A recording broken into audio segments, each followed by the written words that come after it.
Welcome to the show. My name is Charlton with Big C. This is Charlton and Big C Sports, coming to you worldwide on the Big C Sports Network, on the #1 network in the United States of America. And Big C Sports has been voted the #1 sports show in the universe, according to Big C and them good old boys down south. As we always tell you, bienvenidos to all of our listeners in Latin America, and also our friends across the pond in London, England, as well as Paris, France. Of course, you good old boys in Canada. You know we love you in Africa, the Big C Tropic, but there's no one we love more than the good old boys down south in the land of the free and the home of the brave on a beautiful January 21st, 2018.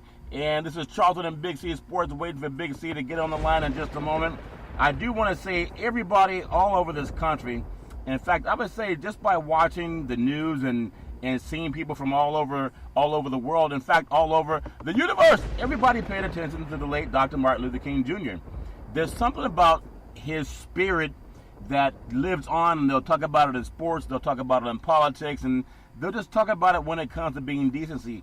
I do want to say this segment sponsored by your Northern California Cadillac dealers, home of the all-new Cadillac Escalade, the standard of the world. And when you go by and test drive yours, tell them Charlton and Big C sent you. There's so much going on in this great country. We still have the government shut down, but we talk about Dr. King, and we talk about his dreams. And MLK said, you know, have faith in God, and let God know your dreams, and don't be afraid to follow where they lead you. It's a lot about prayer. I was just thinking about more of what people do and how they celebrate their freedoms. In this great country, we didn't always have the chance to be free. Everybody wants to be whatever's important to them. I think as a person of color on Big C Sports, covering sports and entertainment and politics, everybody knows that they have something inside that drives them.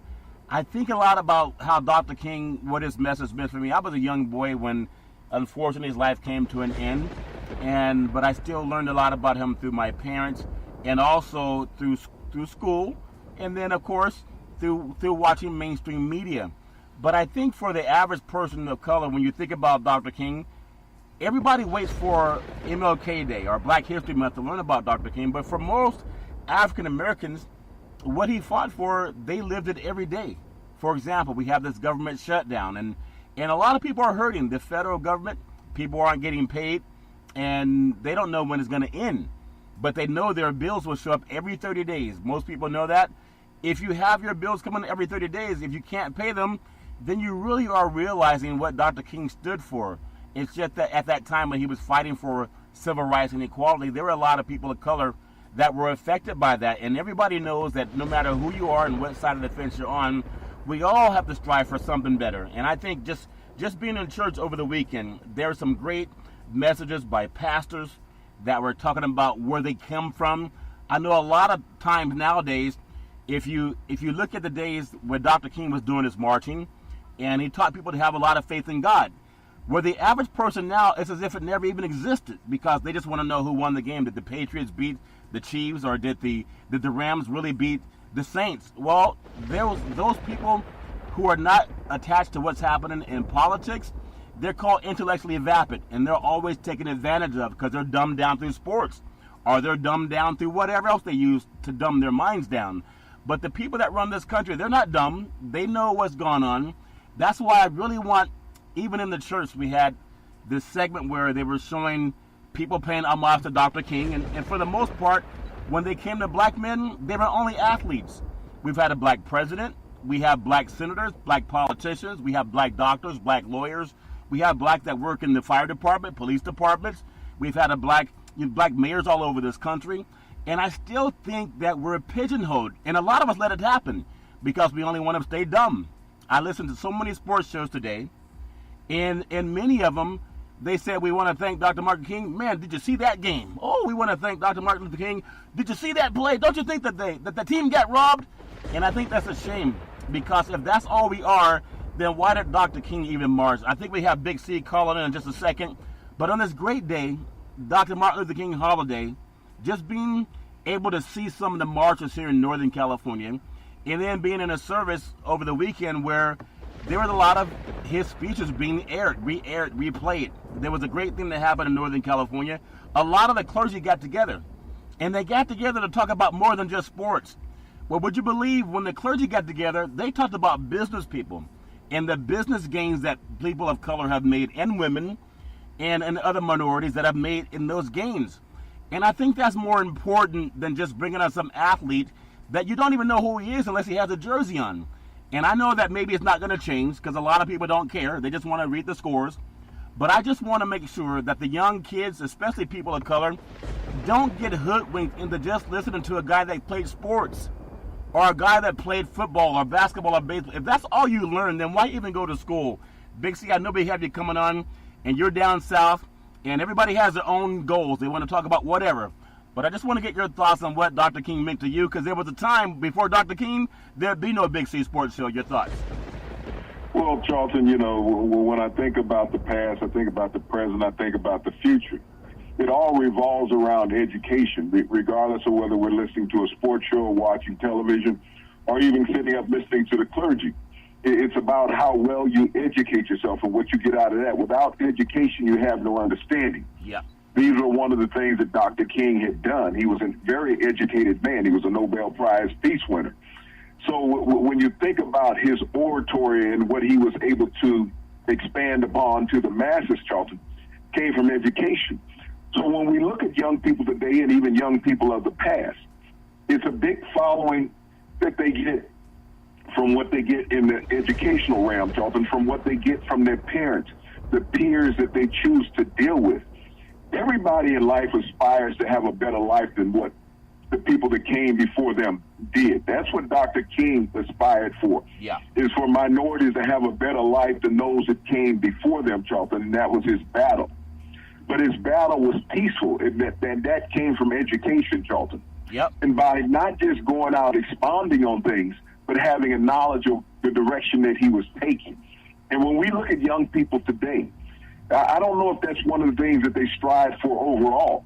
Even within the clergy, Charlton, you can go and listen to the clergy, but they're not telling you about education, telling you about what you can accomplish. But any accomplishment comes through education, Charlton. That's the one thing that all society needs to look at more stringently. Yeah. Because it is a great equalizer wherever you are. Without that, you cannot achieve the heights that Dr. King aspired for. When he talked about his children being able to look at any nationality of children, Charlton, and be looked at as an equal. Yeah. He spoke about education in a quiet tone without speaking the words, Charlton. Yeah. And that's one of the things that people forget today, Charlton, is that everybody's striving to have something on their sleeve, what people can see about them. But the knowledge that you obtain, Charlton, is something that no one can take away from you. They can take away a car, they can take away a house, but they can't take away your dignity. Dignity is the one thing that people don't strive to have enough of in society, whether it's in sports, whether it's in politics. Everyone's trying to get the upper hand on someone, Charlton. Yeah. And when you have dignity, Charlton, you can walk with your head high amongst the crowd. Yeah. Jesus did that. Jesus walked with dignity, Charlton. Yeah. Regardless of what was going on around him. And so when we look at young people today, Charlton, whether they're out on an athletic field trying to compete, whether they're in a classroom trying to compete, Yeah. if you do it with dignity, you don't have to look back and say, wow, I'm worried about what people think about me. Yeah. Because when you act with character, people respect you. We have an Oval Office now, Charlton, that lacks dignity and character. Yeah. And that's what our nation is being recognized as today, Charlton. The leading nation in the world is being recognized for having lack of dignity and character. Yeah. And that's the thing that I aspire for every day, Charlton. I aspire for my family to have that every day. I'm not worried about sports accolades. I'm not worried about job accolades. You worry about dignity and character, because those things will get you through anybody's door. Yeah, that's But very without true. those things, Charlton, Yeah. even in a march, if you're out there marching and not understanding the content of what you're marching for, you're just part of the crowd. Yeah. And when I think about Dr. King's message over the decades, Charlton, during his life and since his death, people have lost what is meant by his message. Why does it take just the one day of his birthday to say, okay, we're going to recognize Dr. King? Yeah. Why isn't Dr. King recognized 365 days a year, Charlton, by his nationality? Yeah. That's what they should do. Not take this one day. Anybody can recognize one day and say, okay, this is Dr. King's day. We're going to go out and celebrate. We're going to march. We're going to hold parades and rallies. Yeah. That rally should be every day of your life, to rally for his thoughts and his aspirations that he was fighting for, Charlton. Yeah. He fought for dignity of minorities, and that's what cost him his life. He went out and fought for those who had less, not those who have more, those who had less. Yeah. And even those who had more joined his march, Charlton, because they knew they got there on the backs of those who had less. Yep. And so when I think about young minorities in America today, Charlton, don't worry about which pair of Nike shoes you can buy. Don't worry about which gold chain you can put on your wrist or neck. Yeah. Don't worry about which iPhone you can go out and buy, because those are replaceable items. Yeah. Do you have the dignity and character that requires you to be a successful person? You know, I think it's interesting because when I look at mainstream, most of us as African-American men, we really only have the genre of sports. I mean, we have intelligent people in our community too, from President Obama. We had, going way back to the day, W.E.B. Du Bois and Frederick Douglass helped craft the Emancipation Proclamation. And just talking to some young people in church, I think they did a beautiful thing here in Northern California. And we talked about it before. We all talk about the Me Too movement and how equality in the workplace, primarily Caucasian women, but black women have been part of the Me Too movement for 400 years. They've always been part of some movement. It's never just the last 10, 15 years of Hollywood, etc.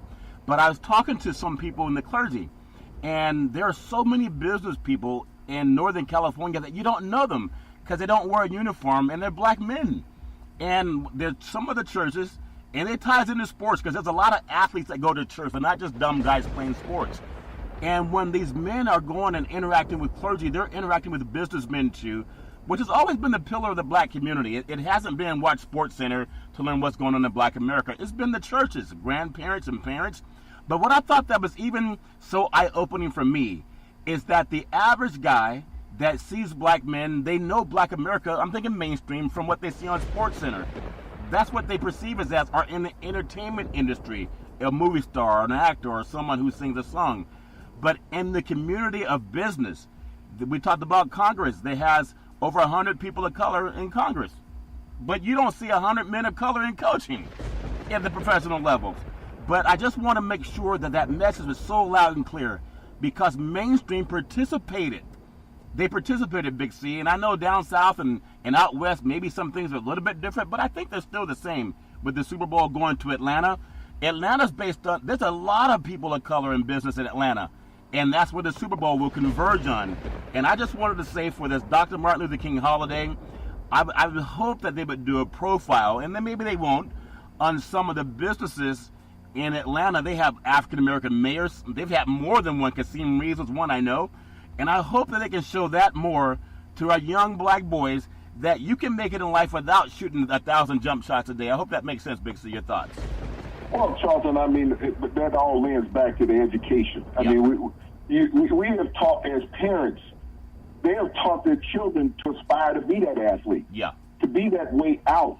You know, we've always had, intelligent black men throughout the history of America, Charlton. Some of the greatest minds of invention ever in this country came from black men. Because that's the only thing they could aspire to be. Athletics was something that was taught to us. Intelligence is something we've always had as a culture. So we got sidetracked in the mindset of athletics that was the only way out. We bought into that like we've bought into a lot of other things in this country, Charlton. Not understanding the limited number that are going to be able to participate. That's right. We have more black lawyers in America than we have black athletes. If we honestly do. People just don't realize it. Not on TV. Because they're not publicized. It's not a sexy job like being an athlete. Now, I'm not against athletics because a young black man can become very well off if he's successful as a black athlete, professional athlete, Charlton. But the numbers of them just don't add up far as the numbers who participate from the youth level, Charlton, to get to the professional level.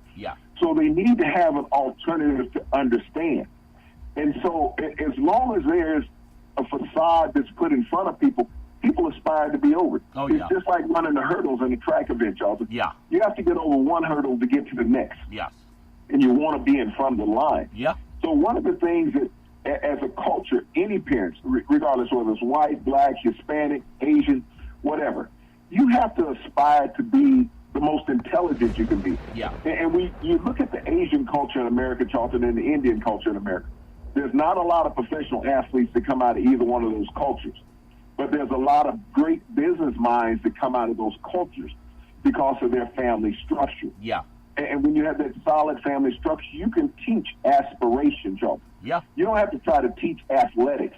And that's where a lot of the minority cultures fall apart, especially the black culture. Yeah. They aspire to be great athletes, not great minds. Well, and so even the clergy falls short on that, Charlton. Yeah. Is because that's not one of the things they preach. I mean, it's nice to have the Bible to go through and quote scriptures and chapters, Charlton. Yeah. But open up a dictionary and an encyclopedia. Teach them about the world of today, Yeah. not the world of the past. It's great to have your religious beliefs, but if we're not staying ahead of the world of the future, Charlton, and Yeah. being on that curve, we can't live through the Bible and hope that if we just sit down and pray, it's going to teach us how to learn physics and economics. Yes. It's not. It wasn't in that book. Yeah. So this is where the clergy falls short, is that they want to live on the past of what has occurred instead of teaching the young people of today, Charlton, where they need to be looking at. I think that's very, very well said. And there are some churches, too, on the other hand, Big C, they all gave out this message to all the black business leaders. Kamala Harris, former Attorney General of California, African-American woman, put in her head, she tossed her hat in the ring to run for president of the United States. So for a black woman, that's incredible because it's not the first time it's happened, but it's just that, and this Dr. Shirley King... Chisholm did that, Charlton, back in the early 70s. She was the first African-American congresswoman in the United States. She was also the first African-American woman to run for president. She was a trailblazer in African-American politics, Charlton, in America. Yeah. And Kamala Harris is one individual, Charlton. Yes. Just like Barack Obama was one individual. Yeah. We need the households of America, Charlton, to teach that, where Kamala Harris is from, where Barack Obama is from, to aspire to be like that. That's the pinnacle of success. The athletics is great. It's a short window, Charlton. Yeah. But you think about how long Barack Obama was in politics, Charlton, before he became president. Yeah. Look at Kamala Harris, as long as she's been in politics, before she even announced that she was running for presidency, Charlton. The lineage that they can leave. Look at the ideas that Barack Obama put in young black minds, Charlton, what you could be in this country. Yeah. Because of his education, not his athleticism, Charlton. Yeah. Because of his education. Everybody wanted to be around Barack Obama, regardless of nationality and color, Charlton. Yes. They wanted to be around Barack Obama. We see athletes, they come and go. Yep. Over the decades, over the years, they come and go, Charlton. There's always somebody to replace the next great athlete. Yes. But who's the next Barack Obama, Charlton? Yeah. That's the guys that I want to know. Not who's the next Jordan, not who's the next Kobe, next Kareem or whatever. I want to know the next Barack Obama. Yeah. Because that's my future and my children and grandchildren's future, Charlton. Yeah. Not the next great athlete. I think, and I want to compliment one of the business leaders that complimented what we're doing in Big C Sports. It talked about having a platform because there's some people who say we can't do this or they won't let us do this or they won't let us do that. Well, I've met several black millionaires. They're not on TV. They don't have a jersey on. They did it through business. And they specifically said, if you have a platform for others to hear, well, we have that. And they applauded. I'm not saying, take it how you want it. They applauded us for not just being the sycophants that's talking about sports. Because most people don't make their money in sports when they become wealthy. They talked about, can other people trust you? Well, we always say, Google it. They said, can others see you as a role model or a mentor? Whether you want to do it or not, you're still a role model or a mentor. I appreciate that platitude and that compliment. Are you in a position to be a blessing to others in business? Are you in a business or in a position to be promotions, to be in promotions to promote others? Can you become a magnet to attract people? And then they always say give glory to God, of course, but they're business people, and I wanted to make sure, and whether mainstream does it or not, I would just respect the fact because these wealthy black people that I've been talking to, they're not on TV. They don't own football teams, they own business, and I wanted to make sure that I paid homage to them by not just being that kind of a team or that type of a program. Last thing I want to say on Dr. King is it's not really one thing or one day for Dr. King. I think about my parents, how they got us involved in sports, especially my mother. We've been involved in all kinds of sports, but we also had to go to school and get an education. Well, today Dr. King would be 90 years old. He was born January 21st, 1929. And look at the quantum leap in our society. We just did a segment on AI, artificial intelligence, just last week. And there are more business minds, especially at the young black institutions down south, that study artificial intelligence. They're not studying is LeBron James going to come back and play this week. They couldn't care less if Harden hit 50 3 nights in a row. They're studying artificial intelligence, just like the kids from China, and they applauded us for bringing on those type of topics, because outside of that, we're just typecast, and you never hear that we are a part of that also, that movement for the artificial intelligence. Dr. King didn't even know that because he wasn't there at that time. I just want to get your thoughts on Dr. King. Might have a dream speech, and we all clap, and we have a lacrimal speech, or to get our kids also to understand studying artificial intelligence and software. Big C, your thoughts? Well, in his I Have a Dream speech, Charlton, which everybody remembers more than anything else, yeah, is that he aspired for those to achieve. Yeah. I think that's the message that's lost in his speech. Equality is education and achievement all wrapped in one, Charlton. Yeah.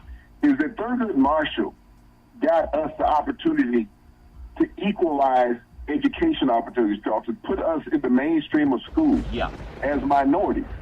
And for us not to accept what those that came before us, suffered for, Thurgood Marshall, Martin Luther King, Malcolm X, Charlton, to let that legacy go away. I think about what just happened here in the midterm elections, Charlton, where people became disparaged because the lines were long in voting. Think about those men and women who sacrificed, Charlton, for you to have that opportunity. You said you couldn't wait a couple of hours. They waited years. Decades to fight to give you that opportunity. There's a thing called early voting now, Charlton. People are so lazy that they won't even do that, Charlton. That comes from lack of education, lack of ingenuity. These are what those men fought for. When you talk about I have a dream, is that you can exercise your right as an American. That's what I have a dream at, Charlton. And when there's early voting and you won't even get a ballot to vote, what was the dream for, Charlton? He dreamed for you to have these things, Charlton. And you let down his dream by not doing this. When we sit up and say, well, my vote won't matter, they died to get you that opportunity to vote. And you're saying your vote didn't matter. That meant his life didn't matter, Charlton. That's what that means to me. Well, I think that's very well said. I just, again, appreciate the black and white community, the Muslim community, Native American community, the Asian community. They all came together. And I know we can break bread over Christ and worshiping God. It's nice to see that we're also doing that in business. It's just not on TV. So I applaud the men and women who are not just dumb sycophants who can only shut up and dribble and talk sports. I just appreciate that. We're all trying to do the best we can with this great life we've been given. So, again, for Dr. Martin Luther King Jr., I was a little boy when his life came to an end, but I still, the spirit is within me. We all have a dream. We all have a dream to be something great, and hopefully we can be diverse in our knowledge as well as in what we do in sports, Big C. I want to say sports is a billion-dollar industry, and boys and girls sports is the foundation of this billion-dollar industry. In every athletic and sporting event, you need athletic and event insurance. We work with Ben and Mark. They've been around half a century. They work with Big C Sports, whether you're a pro team, a collegiate team, a high school team, or your mom and pop soccer league. When you reach out to them, let them know Big C sent you. I want to just get your thoughts on Wayne Embry. He'll be honored tonight. Former NBA center in the 14th National Civil Rights Museum, Sports Legacy Award in Memphis. Big C, what does that mean to you? Your thoughts? Memphis is where, Dr. King gave his final speech and also lost his life, Charlton, there at the Lorraine Hotel. And at the Civil Rights Museum, Wayne Embry is going to be inducted tonight, Charlton, along with a few others. But Wayne Embry was a trailblazer when you think about blacks in athletics in America, Charlton. He was with the Milwaukee Bucks in the expansion draft. His career there was cut short when they drafted Lou Alcindor, Charlton. He played center for the Milwaukee Bucks. But what Wayne Embry did after that, Charlton, is that when I talk about education, it's so important amongst blacks and minorities, Charlton, is that he went on to become the first African-American general manager in professional sports in America, Charlton. Right. He became the general manager of the Milwaukee Bucks.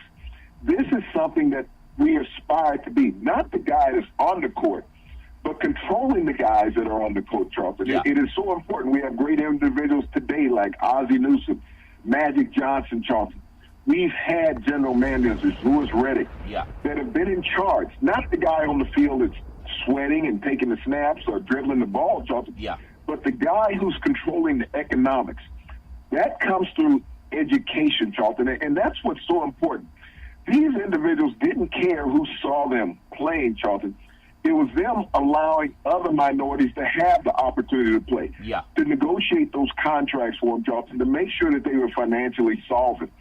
That's the positions that we need to strive more for, Charlton, not to be the player on the field, but the player at the desk, Charlton. Yeah, I think that's so important. And I know when we think about everything that happened over this weekend, we had a fight with Dillashaw over, I think it was Saturday night, but I didn't really pay much attention to it. I know Dana White's a billionaire. He's a major promoter, does a lot of things right. But I think when he tried to put his champion out there who got beaten up in the first round, and it could have been more had they waited and for the weekend that football's not on, because I'm a big MMA guy, but it was hard to get into. I know they tried to hype it, but it was a waste of money. It was a waste of time, and they didn't get the fight business. It's really his day to go out and show the world why they should get into the MMA. I just want to get your thoughts. I didn't really watch what happened. I just know he was knocked out, and I know ESPN tried to pump it a lot by having some TV personalities show it. But talk about wrong timing. They could have had it after the AFC and NFC championship. I just want to get your thoughts on that, Big C, your thoughts. Well, what the MMA does, Charlton, it capitalizes on popularity of the moment. Yeah. When you think about the fights being in Vegas, where's all the major betting going on in America? In Vegas. Yeah. So not only do you have those people who are building up to bet on the games on Sunday, Charlton, you get them riled up and betting also on Saturday night. Well, and you give them that pre-game entertainment. And they have that's this in what New the York. MMA is. But they have this in New York. The MMA crowd that exists out there, Charlton, that's its own bread and butter. Yeah. I mean, those people are going to go to an MMA fight. That doesn't make any difference if the NBA championship is going on. Somebody's bar. The Super Bowl is going on. They have their own niche. And the thing about the MMA, Charlton, it's become a worldwide niche. It's not just an American niche. People come from around the world to watch those events, Charlton, because they're so polarizing. People like adrenaline rush in sports. The NFL is the biggest adrenaline rush in American sports. The NBA is second. But just as far as a world sport, MMA, Charlton, is the biggest adrenaline rush in world sports. So wherever it's being fought at, where it's being broadcast, Charlton, they always have a packed house. They make sure that they maximize their exposure, Charlton, because it's like being at a rodeo.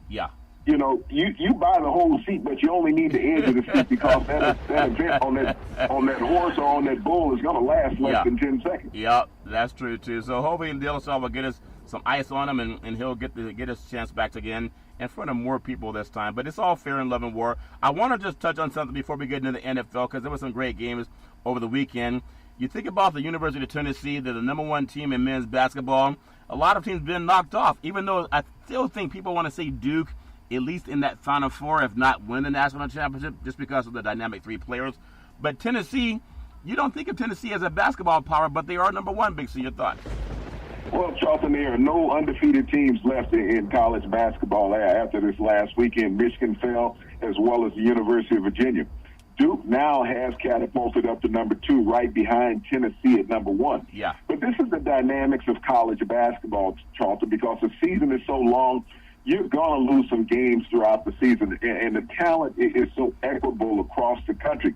Is that it's hard to have a dominant program, Charlton, that goes undefeated. If you can skate through a season, Charlton, with 2 losses, you can be in the top 5 in the country. Yeah, you really can, Big C. And I know everybody has their thoughts on how can we determine who's going to be ranked. It's hard to do it in college football.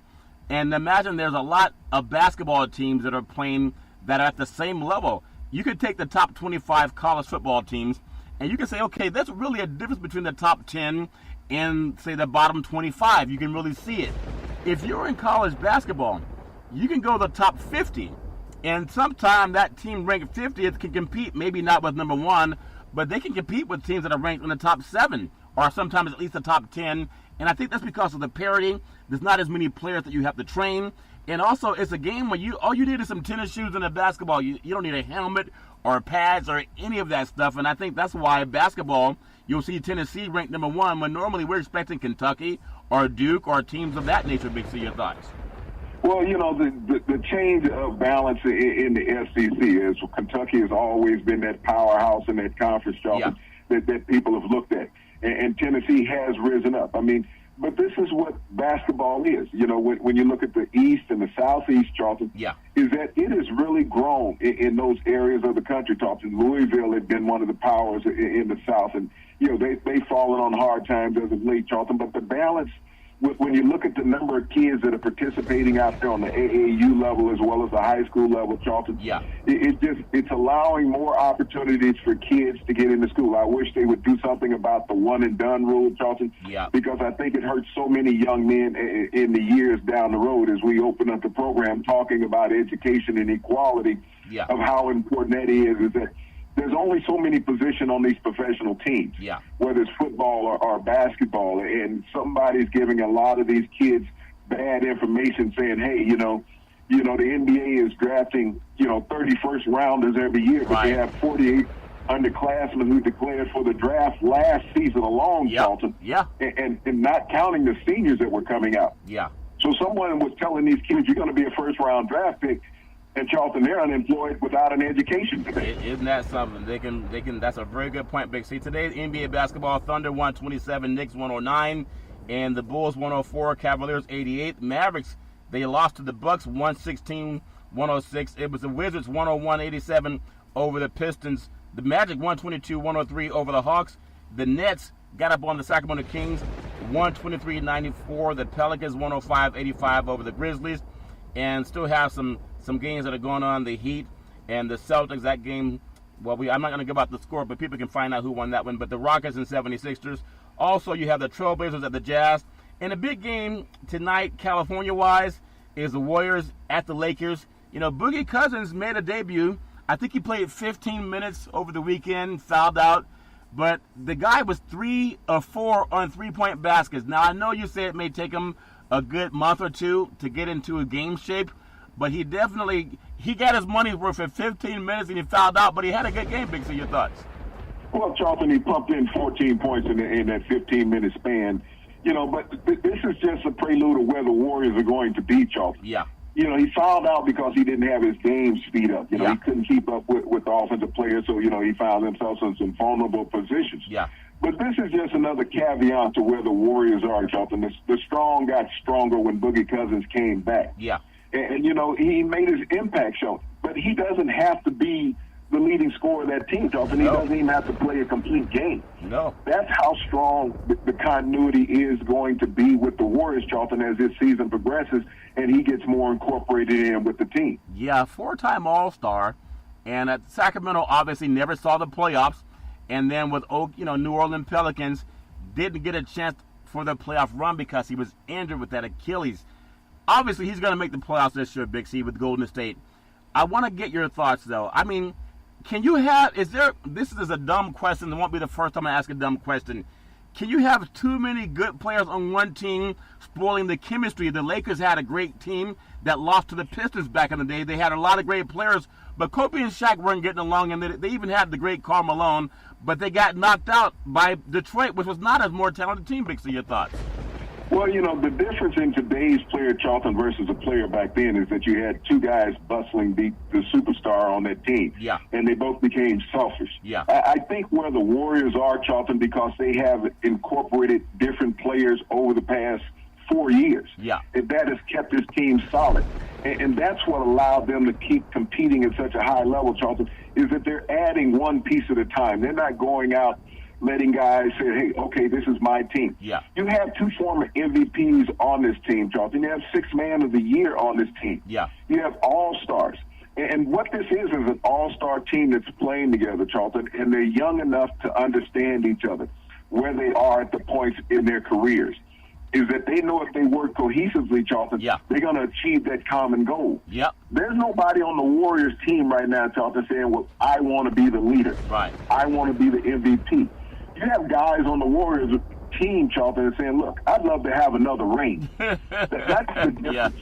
You know, and when you have that, because when your key players in your lineup, Charlton, have been the MVP of the league, have been the MVP of the finals, the only thing left for them to accomplish, Charlton, is to get another piece of hardware on their hand. Yeah.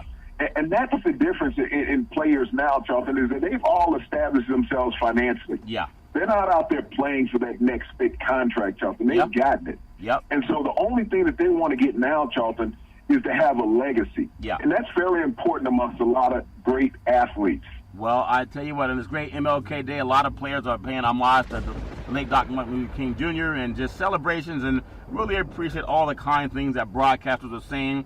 I just hope we can do it on a daily basis. You talked about getting the ring, Big C. You look at the Super Bowl, it's all lined up now. We have obviously, everybody has their opinion. Sometimes you don't see what you really saw. We have the Rams 26-23 over New Orleans, and we have New England 37-31 over Kansas City. They'll meet February 3rd in Atlanta for Super Bowl 53.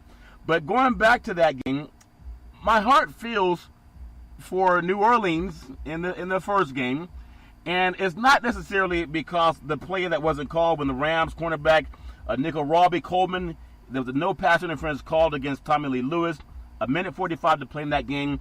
That's not what causes pain for New Orleans. It was a bad call, we know that, or a bad no call. The worst call is when their head coach didn't realize they had a minute 45 on the clock. The Rams had 2 timeouts. You run the ball down to the goal line, you force the Rams to use 2 times out, you come out and kick the field goal. Why was Drew Brees throwing on the 13-yard line, Big C, with a minute 45 to play? Your thoughts? Well, Charlton, it's been what the offense has done. You know, they hadn't got the ball to Michael Thomas all game, and they thought that they could get one to him, Charlton, in that situation. The ball was thrown low, and Thomas wasn't able to come up with the catch. But, I mean, when I look at this weekend, this championship weekend, Charlton, it's one of the most disappointing championship weekends that I've ever seen or even participated in at any time. Because the egregiousness of some of the calls or lack of calls in these games, Charlton. Yeah. And we think about the modern technology that has come into professional football. Yeah. You brought in replay because it's a TV game, Charlton. Yeah. And you try to keep the fans, focused and anticipation of something big or overcall or things like that, Charlton. Yeah. But, the NFL has to do what the NBA does, Charlton, is that you can go back and change a call when it's missed. That's what you have the replay for. But would that take betting out of the game? Go back if it's a 3-point shot or a 2-point shot, make it up. If they think the foot was on the line, they'll come back and call it a 2-point shot, Charlton. Yeah. They'll come back and evaluate in a foul situation, Charlton. Is it a foul? Is it a technical? Was it an egregious foul? Yeah. But when the NFL is in the position that it's in now, Charlton, and you're making all these calls, Charlton, that are affecting games, the outcome of games. And we talked about this when the Supreme Court made betting legal throughout the United States. Yep. That all of a sudden there was going to be some situations in games, Charlton, that raised the hairs even on my bald head. Okay? Yeah. and we saw that this weekend. Yeah. When everybody on that play, Charlton, with Thomas, there was 2 penalties that could have been called on that play. Yeah. Targeting to a defensive receiver, Charlton, could have been called. He was struck in the head on Lewis, by a defensive back while he was exposed. Yeah. And there was pass interference, Charlton. Yeah. Illegal contact, actually 3 penalties on the play. Yeah. There was targeting, illegal contact, and pass interference, all in one play. And the Rams admitted it. I know that a football game doesn't come down to one play. Yeah. But when it's something that obvious that everybody is seeing, even the officials said they messed up on the call, that they blew the call. Yeah. This is why the NFL, with all the rule changes that they continuously make, Charlton, have to make it where a penalty can be reviewed. And this is one of those situations. They do it in Canada. It makes it hard to walk into the Super Bowl with clean hands. That's how you have to look at it. Well, Big C, I thought they had AstroTurf so your hands could stay clean. You're saying the lights go out in one stadium, in the Super Bowl down there, same stadium the lights went out before, and now the official he was blinking his eyes at the time the PI happened. Is that what you're trying to say, Big C? Well, two officials were looking directly at the play, Charles. Yeah. I mean, every official saw the play, but two of them were directly there on the sideline and saw the play. Yeah. You know, you think about Major League Baseball. When you get to the World Series, they add a couple of extra officials, okay? Yeah. In the championship game and even in the World Series. Yeah. They go from 7 to 9 officials in those games, Charles, because they want to make sure that all the lines are covered. Yeah. And here it is, the NFL, when you're talking about your two biggest games prior to the Super Bowl, Yeah. why not add 2 extra officials, Charlton, to make sure that all angles are covered? You could actually add 3 extra officials, Charlton, Yeah. to make sure all angles are covered. But not only that, if you have instant replay, why not use instant replay? Because you Go back and say, said we're it. going to look at this call. If you could sit there and spend 5 minutes trying to decide if Julian Edelman touches a football Yeah. on a punt, His thumb touched it. and that changed. You can see his thumb His flex thumb back. touched it. Yep. But, you know, Yeah. it doesn't flex back. Right. And then I look at the situation when Jones hits Brady Yeah. on the shoulder pad. On the shoulder pad. Patrick Mahomes had been hit earlier, Charlton, in the face Yeah. by a defensive lineman for the Patriots. Yeah. That penalty wasn't called. Yeah. And that ball was underthrown on that play. So as we want to look at certain segments of both games with the Rams and with the Patriots, Charlton, both teams got to the Super Bowl. Yep. But, you know, the bottom line is that all teams are out there on the field and had to play. Yeah. We can break down both games down to a single play, down to 2 plays. Yeah. Say they made the difference in the game, Charlton. But this is the reason why every play counts.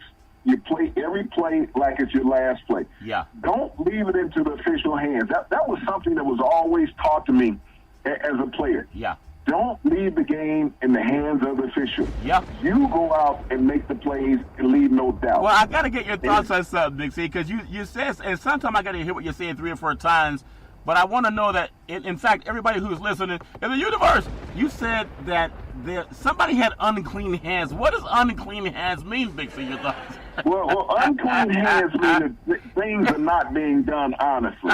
Okay? Yeah. Things might be a little shady the way that you're handling. Okay. And when I'm sitting there and I'm looking at these officials, now Yeah. we can go back to the tuck rule, okay? I'm going to say you really have a good TV if you can see the unclean hands on the official, Big C. well, let's take New England, Charlton. Yeah. Go back to the tuck rule. Yeah. Now, you're going to say that everybody says, well, it wasn't a fumble. Who determined that it wasn't a fumble, Charlton? Yeah. Yeah. Okay? That was the thing. So when we talk about officials having unclean hands, they determined that term. that was not a fumble, okay? Yeah. What about, I mean, everybody saw it, and everybody in the game, Yeah. there was a lot, they're still alive, will tell you it was Yeah. a fumble. Oh, yeah. Everybody that watched it tell you it was a Brady fumble. walked off the field. He knew it was a fumble. He didn't. He put his head down, walked off the field. He knew he had fumbled the ball. Yeah. And here's a situation that you're in Kansas City. Yeah.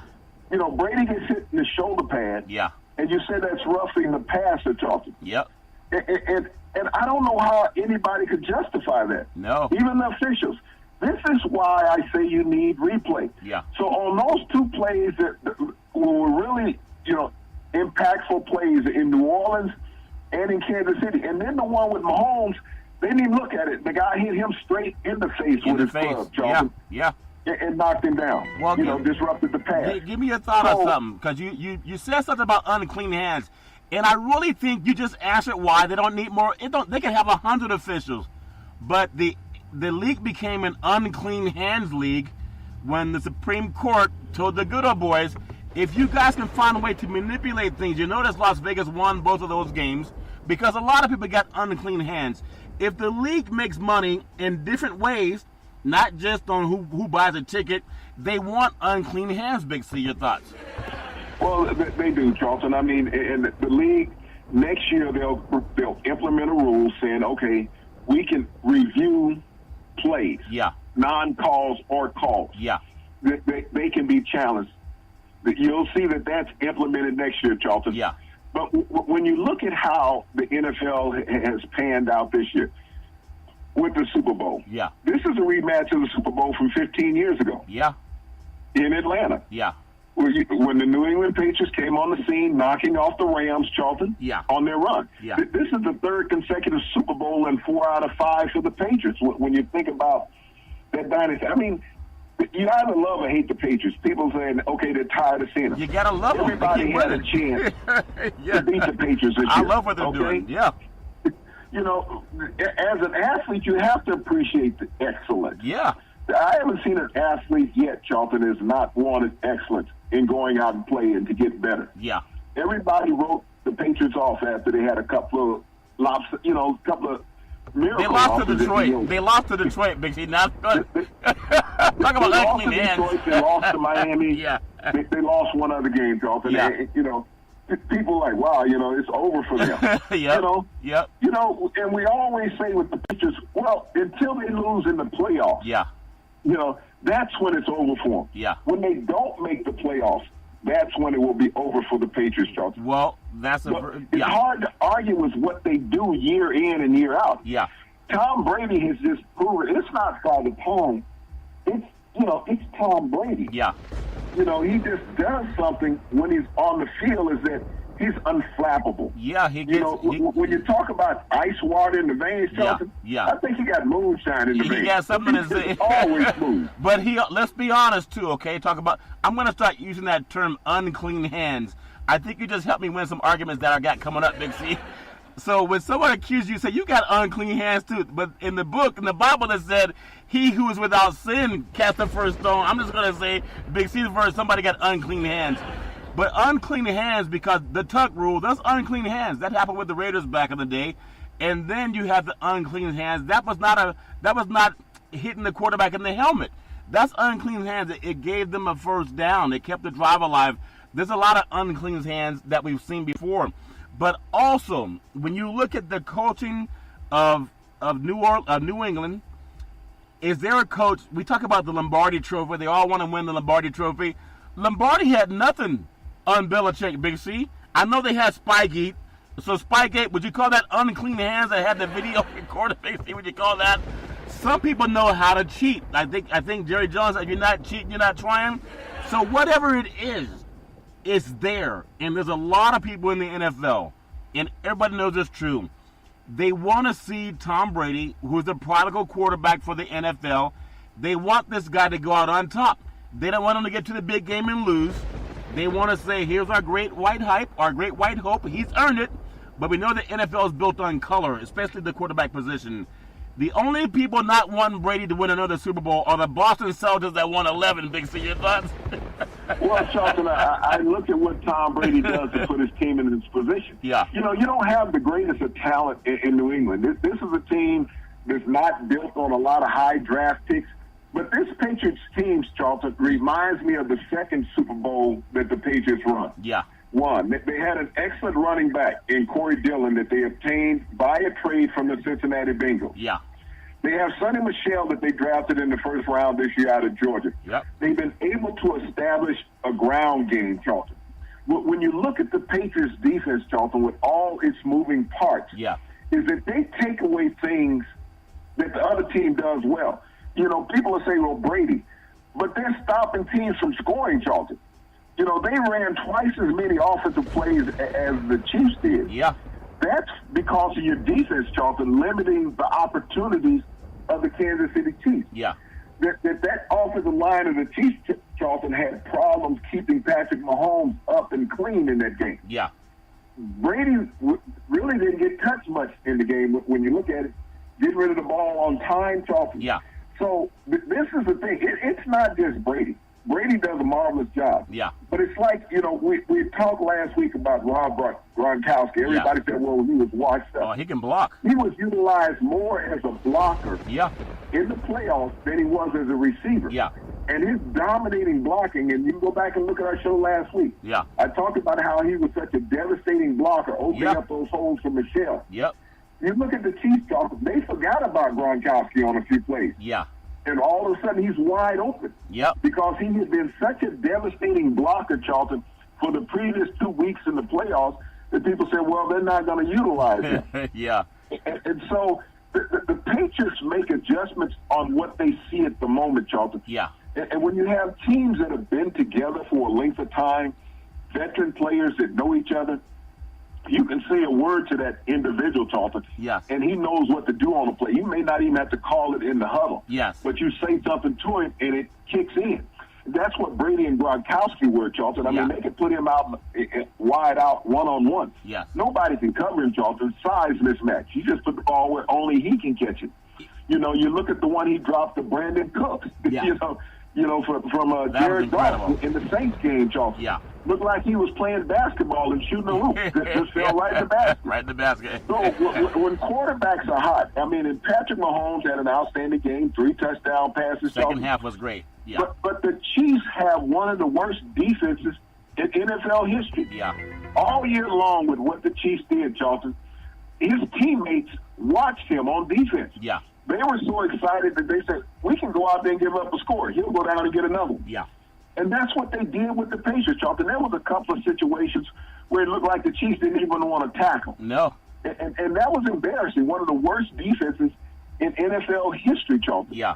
So as much as people say that, you know, people don't want to see the Patriots anymore, Charlton, when you go out there and you play defense like the Kansas City Chiefs, you weren't deserving to get into the Super Bowl. Well, That's the thing. Offensively, you were, but defensively, you were an embarrassment to your offense. And they had home cooking. They had everything was in their favor, except for some officiating. I know everybody's going to say, "Well, Brady, but were it not for some what you call unclean hands, Big C?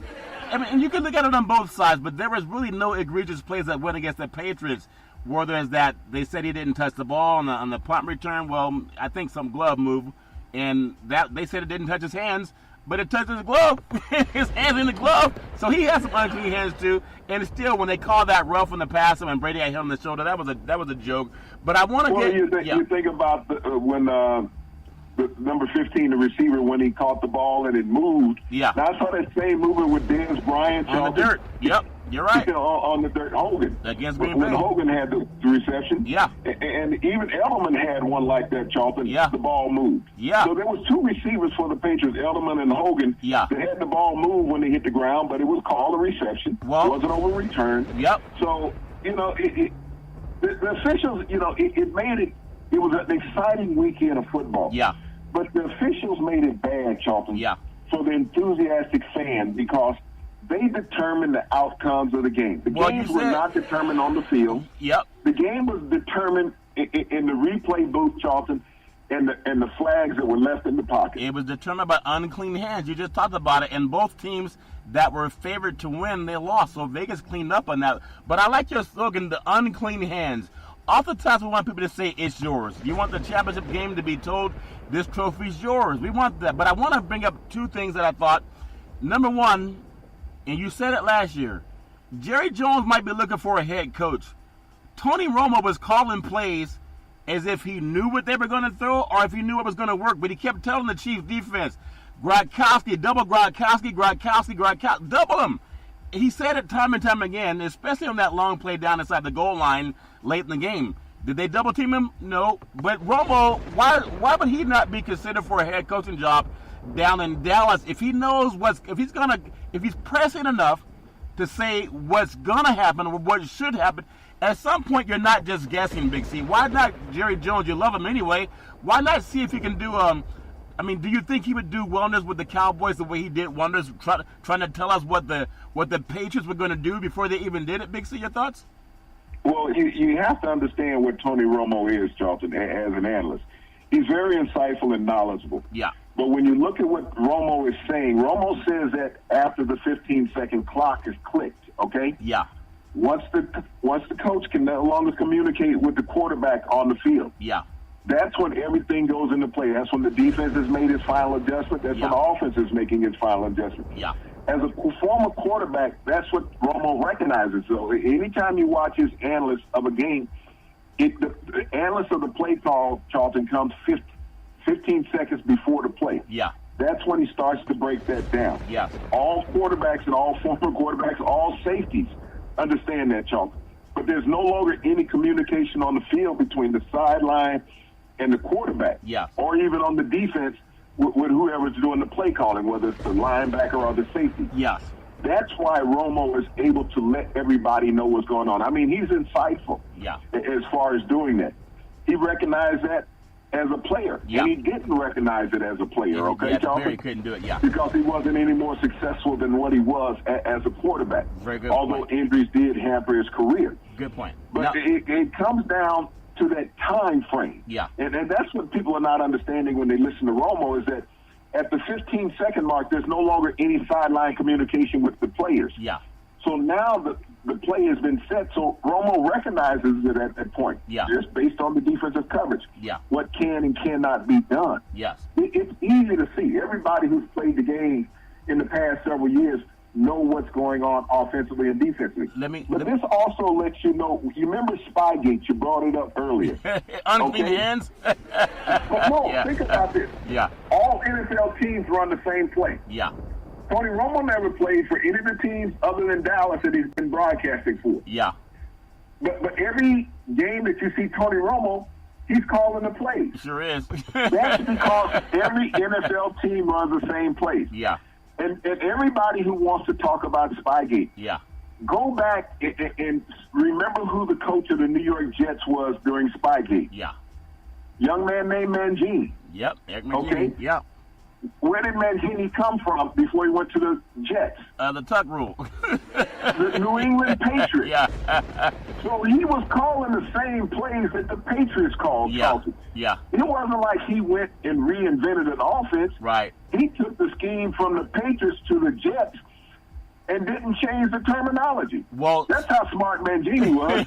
He couldn't change the terminology. I think. So it was easy for to say, well, this is Spygate. They're still in the plays. Well, hell, you were calling that play. I think the Oakland Raiders lost to Tampa in the Super Bowl that Gruden got a lot of credit for based on that. Give me your thoughts on the unclean hands. The officials, I feel for them because I think in basketball they do it all the time. When Goff was actually trying to get into, he could have scored, but he kind of got afraid. And he ran back inside, right inside the 5-yard line. Could have been a touchdown, but he was face masking. They whipped his head around, but they didn't call it. The Rams had to settle for a field goal, and they were right on the 1-yard line, maybe even the 1-foot line. And McVay was like, do I go for it or not? And the broadcaster was saying, should he go for it? Well, no, you kick it, get the points. But had the Rams had that go in their favor, they would have had a first and goal from the 1-yard line, Big C. So and that was before the play where there was a no pass interference call on Tommy Lee Lewis.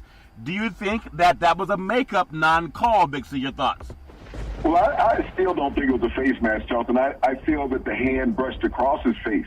There's a difference in the hand going across that equipment, Charlton, because those gloves are tacky. Versus jerking of the head. And if you go back even in the super slow-mo, Charlton, and that's the defining point when people want to make accusations on penalties, is the super slow-mo. Just like with Edelman. You bring it down in the super slow-mo, where's the real time? Look at it in the real time. Did it alter his path towards the goal line? No, it didn't, Charlton. Golf was pulling up. And when they brushed across the face mask, Charlton, his head did not go back. It went down, but it did not go back. But you never saw a finger pull any bar on the face mask, Charlton. Well, and that's what the official saw also in real time. He saw the hand brush across. He never saw a grass. When you saw the super slow-mo, it looked like a face mask. Well, it wasn't a face mask. I know a lot of people want to knock on the officials, but they got a tough game. But if you can't get it right on the replay, then you can't really hurt the officials all the time. Last thought on this before we get into what we're going to talk about in the upcoming weeks. I know we got 2 weeks for the Super Bowl. But this for the market-wise, you have L.A. being in championship form. The last two, Major League Baseball World Series, you had the L.A. Dodgers and the Houston Astros. And then last year, L.A. Dodgers and the Boston Red Sox. Now you have the L.A. Rams and you have the New England Patriots. So it's East Coast, West Coast again. I just want to get your feeling again. LA has a lot of pressure for it. Now one of the basketball teams has to get in there, at least get to some type of championship. Will it be the Lakers or the Clippers? But give me your feeling on the New England market or the LA market. Which one can be perceived as the top sports market now, Big C? I would think it would be New England so far. Your thoughts? Oh, yeah, that Boston market, Charlton, is the elite market when it comes to sports. Not only that, you're looking at the Patriots. Yeah. You're looking at the Red Sox. You're looking at the Boston Bruins, Charlton. You're looking at the Boston Celtics. Yeah. You're looking at very competitive teams. Not only that, the college teams that are in that area, Charlton. Yeah. This has become a mecca of sports. I mean, when you think about Los Angeles, other than what the Chargers and the Rams have done the last season, Charlton, what has there really been in Los Angeles to cheer about? Yeah. No college team is in the top 10 in the country, Charlton. Nope. So no basketball team, football or basketball, is in the top 10. Yeah. So there's really nothing to really click your heels about in Los Angeles, Charlton. Yeah. You know, the Rams, I think a big part of the Rams getting to the Super Bowl this year, Charlton, even with the officiating, where's the Super Bowl going to be next year, Charlton? Is that you want to have a team that's marketing that. I mean, even when you look at the Atlanta Falcons, that did not get here on their host game, Charlton, on their host city. Yeah. You know, they had everything in place. They gave the quarterback all the money, but they couldn't afford anybody else. Yeah. But you look at the Rams, Charlton. Yeah. They've come back to Los Angeles under a lot of hype. Yeah. They played well for 2 years, Charlton. They got into the playoffs last year. They're getting to the Super Bowl this year. Yeah. You got to sell out this brand new stadium, Charlton, that has seat license and ticket prices is going to be even higher than what you're paying in the Coliseum. Yeah.